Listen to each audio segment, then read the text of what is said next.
বাংলাদেশে বসবাস করেন বা বাংলাদেশের অনেক নাগরিক আছেন, তাদের অনেকেরই খায়েশ আছে ভারতে গিয়ে বসবাস করার বা একটা বাড়ি করার, সেখানে গিয়ে থাকার একটা খায়েশ আছে। অনেকেই মনে করেন যে ভারত হচ্ছে একটা স্বর্গরাজ্য। তাদের জন্য আজকে আমি একটা সুসংবাদ দিতে চাই। সেটা হচ্ছে তৃণমূল কংগ্রেসের সর্বভারতীয় যে সাধারণ সম্পাদক আছেন, তার নাম হচ্ছে অভিষেক ব্যানার্জি। তিনি একজন সংসদ সদস্যও বটে। এই সংসদ সদস্য গত 2 দিন আগে পশ্চিমবঙ্গের বীরভূম জেলার একটি জনসভায় বক্তৃতা করেন। সেই বক্তৃতায় তিনি প্রকাশ করেছেন যে তাদের দেশের যে নোবেল লরিয়েট আছেন, সেই নোবেল লরিয়েটের নাম হচ্ছে অমর্ত্য সেন। তিনি অর্থনীতিতে নোবেল পেয়েছিলেন। এই অমর্ত্য সেনকে ভোটার তালিকায় বিশেষ নিবিড় সংশোধন বা এসআইআর কার্যক্রমের আওতায় শুনানির জন্য নোটিশ করা হয়েছে। একটা মজার বিষয় না? এই অমর্ত্য সেন ভারতবাসীর জন্য একটি গর্ব। তিনি বাঙালি, তাকেও প্রমাণ করতে হবে যে তিনি ভারতের নাগরিক। এর মধ্যে আরেকটি সংবাদ আমরা জানতে পেরেছি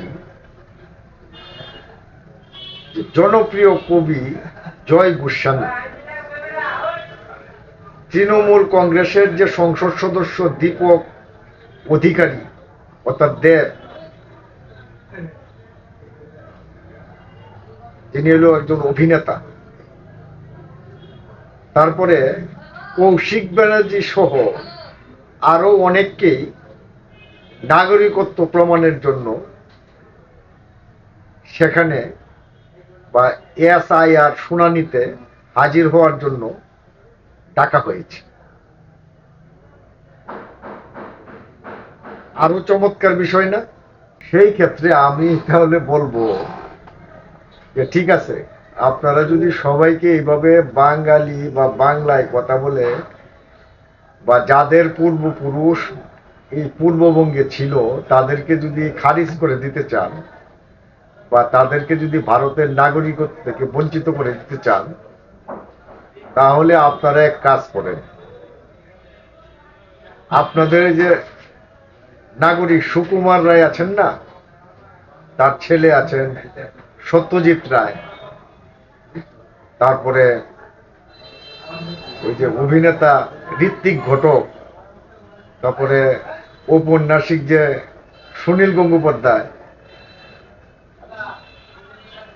তারপরে অভিনেত্রী যে জয়া ভাদুরী, এই সমস্ত লোক যারা আছেন, যাদের পূর্বপুরুষ একসময় পূর্ববঙ্গে বসবাস করতেন, দেশভাগের কারণে চলে গেছেন পশ্চিমবঙ্গে, তাদেরকেও আপনারা খারিজ করে দেন। আমরা বাংলাদেশের মানুষ খুবই অতিথিপরায়ণ এবং সত্য স্বীকার করতে জানি। আমরা তাদেরকে গ্রহণ করতে রাজি আছি, কারণ এই যে অমূল্য সম্পদ, এই যে মেধা, এই মেধা আমাদের এখান থেকে গিয়ে আপনাদের এখানে চলে গিয়ে আপনাদের রাষ্ট্রকে, সংস্কৃতিকে উজ্জ্বল করেছে। তাতে করে আমাদের খুব একটা লাভ হয়নি। সুতরাং আমাদের মাল আমাদেরকে ফেরত দেন, সমস্যা নেই। আমরা তাদেরকে পরিচিতি দিব, আইডেন্টিটি দিব, আইডেন্টিটি দিয়ে আমরা তাদেরকে আত্মীকরণ করব।